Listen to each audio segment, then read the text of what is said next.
Ciao e benvenuti su Storie di Tradimento. Prima di iniziare, sarebbe molto apprezzato se vi iscriveste al mio canale e metteste un mi piace al video. Questi semplici click significherebbero molto per il futuro di questo canale e ricompenserebbero davvero lo sforzo che metto ogni giorno. Ora, senza ulteriori indugi, iniziamo. La vita aveva un modo curioso di buttarti giù proprio quando pensavi di aver finalmente trovato un equilibrio. Era attorno al nostro 12° anno di matrimonio felice che mia moglie, la mia compagna d'infanzia, la mia confidente e la mia migliore amica, rivelò il suo segreto. La verità era straziante, lasciandomi sbalordito e incredulo.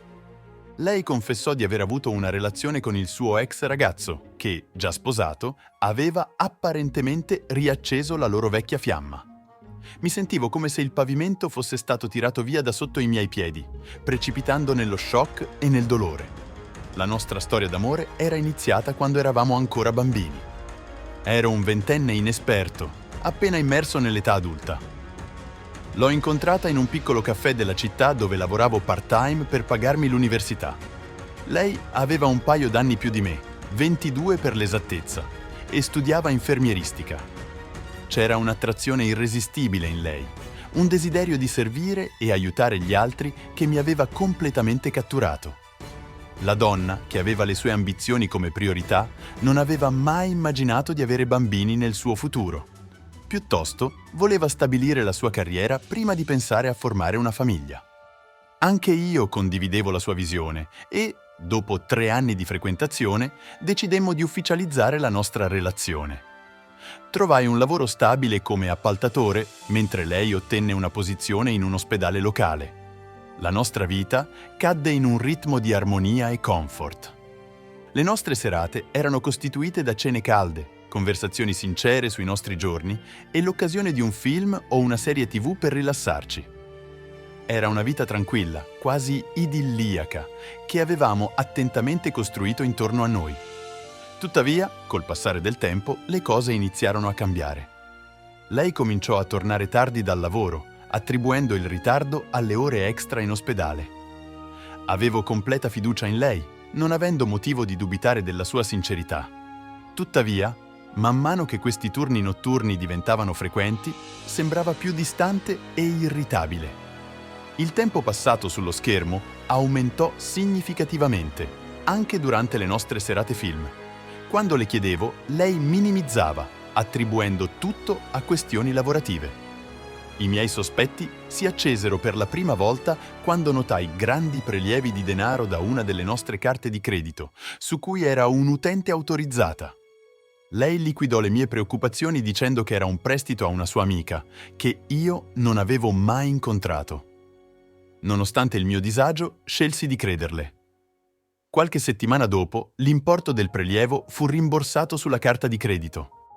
I miei timori furono momentaneamente placati, solo per ritornare con forza quando scoprii che la stessa carta di credito aveva un saldo disponibile pari a 0. Lei, ancora una volta, aveva una spiegazione pronta. Lo attribuì a un prestito fatto a una sua amica, promettendo di restituirlo entro una settimana. La mia mente era in tumulto, con i campanelli d'allarme che suonavano incessantemente. I suoi ritardi notturni, il tempo passato costantemente davanti allo schermo e le misteriose transazioni finanziarie puntavano tutti verso una verità inquietante. Spinto dall'istinto, decisi di fare una visita a sorpresa sul suo posto di lavoro in un giorno in cui aveva affermato di dover fare straordinari. Non era lì e, quando l'ho affrontata, ha liquidato le mie accuse sostenendo che si trattasse di un semplice errore sul lavoro. Fu allora che decisi di prendere in mano la situazione. Avevo bisogno di prove concrete, qualcosa che potesse o confermare i miei sospetti crescenti o metterli a riposo. Così assunsi un investigatore privato per monitorare i suoi spostamenti. Dopo qualche settimana mi consegnò un mucchio di foto. Quello che vidi mi spezzò il cuore in 1000 pezzi. Lì c'era mia moglie, che teneva per mano il suo ex ragazzo, la sua testa appoggiata sulla sua spalla, i loro corpi vicini, intimi. L'investigatore aveva diverse foto di loro e alcune li mostravano in momenti intimi a casa sua, mentre sua moglie non era presente. Ero distrutto, la donna che amavo e di cui mi fidavo, era coinvolta con qualcun altro. Quando l'ho affrontata, lei confessò tra le lacrime, implorando perdono.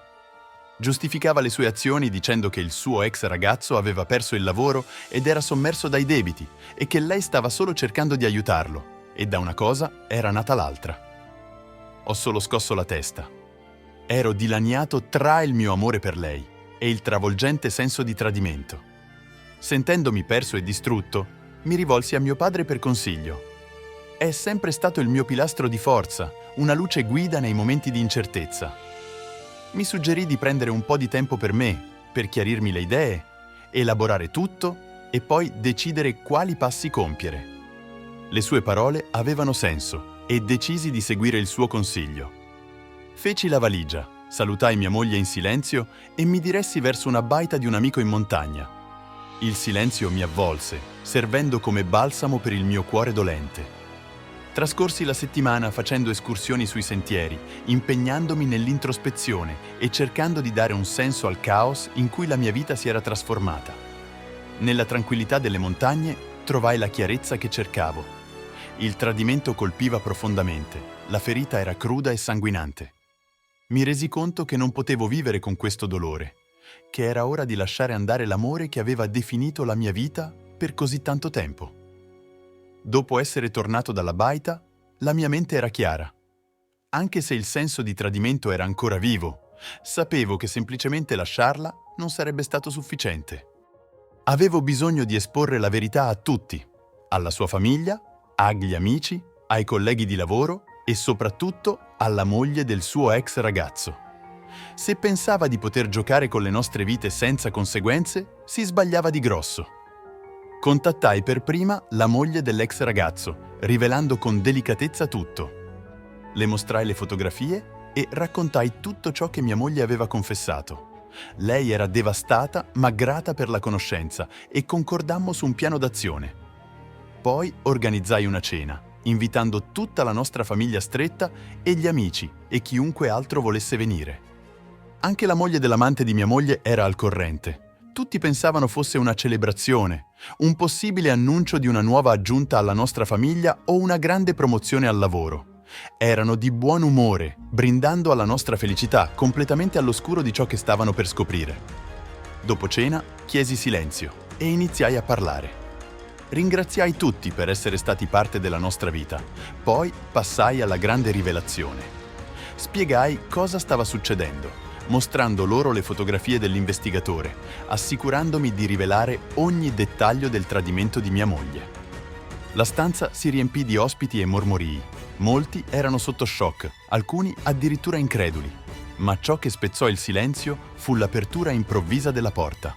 La moglie dell'ex ragazzo entrò con un fuoco negli occhi. Affrontò suo marito, presentando le prove dell'affare a tutti i presenti.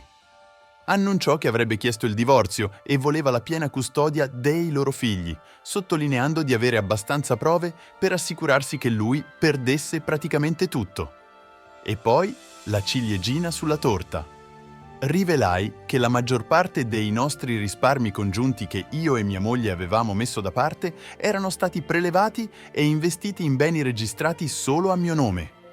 Avevo ricevute e estratti conto per provarlo. Quindi, nel nostro divorzio, lei sarebbe rimasta praticamente senza nulla. Ma non è andata così. Le conseguenze furono immense. Mia moglie fu rovinata parzialmente dal punto di vista finanziario, socialmente distrutta. Il suo amante, ora di fronte al divorzio e alla prospettiva di perdere i suoi figli e la sicurezza finanziaria, si trovò nella stessa situazione.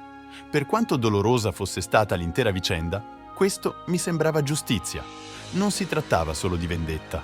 Era questione di rivelare la verità, di difendere me stesso e assicurarmi che affrontassero le conseguenze delle loro azioni. Avevano distrutto 2 matrimoni e, alla fine, si ritrovarono senza nulla. Tuttavia, il mio percorso non si è fermato lì, nonostante il dolce sapore della vendetta. Il vuoto lasciato dal mio matrimonio fallito era ancora presente, ma questa volta ho deciso di colmarlo con l'automiglioramento, con nuove esperienze, con la guarigione e la crescita. Mi sono concentrato sulla ricostruzione della mia vita, realizzando il mio valore e imparando di nuovo a fidarmi. E con il tempo ho trovato una nuova forza dentro di me che non conoscevo prima. Anche all'udienza di divorzio ha cercato di ottenere gli alimenti e una parte dei risparmi dai nostri conti congiunti.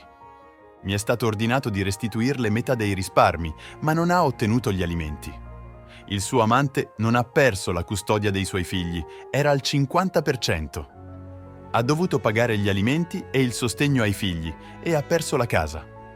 È uscito dal suo divorzio con alcuni dei suoi elettronici, i suoi vestiti e la sua auto. Bene, a mio parere, non sottovalutate mai un coniuge tradito. Solo perché se ne vanno in silenzio non significa che se ne stiano andando veramente, in un certo senso potrebbero avere qualcosa in mente, non si sa mai. Ognuno affronta una situazione orribile o tragica in modo diverso.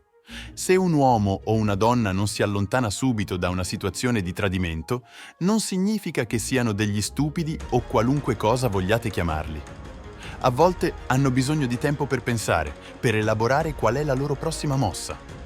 Ora, se fanno la stessa cosa più e più volte e si aspettano risultati diversi, allora possiamo chiamarli con nomi orribili come stupidi o idioti, ma non chiamerò idiota un uo.